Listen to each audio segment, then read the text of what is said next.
کیا آپ کو لگتا ہے کہ زندگی سے برکت ختم ہو گئی ہے یا حالات سے ڈر لگتا ہے؟ آج کی یہ دو باتیں آپ کی سوچ بدل دیں گی۔ حضرت ابراہیم بن ادم رحمت اللہ علیہ نے ایک بار پوچھا، بکریاں زیادہ بچے دیتی ہیں یا کتے؟ جواب ملا کتے۔ پھر پوچھا، نظر کون زیادہ آتا ہے؟ جواب ملا بکریاں۔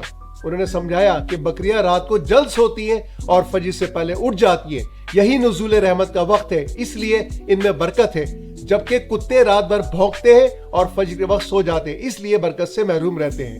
اور یاد رکھیں، برکت کے ساتھ یقین بھی لازمی ہے۔ ایک شخص طوفان میں پرسکون تھا کیونکہ اسے اللہ پر ویسا ہی یقین تھا جیسا کہ اس کی بیوی کو اپنے شوہر پر تھا کہ وہ اسے نقصان نہیں پہنچائے گا۔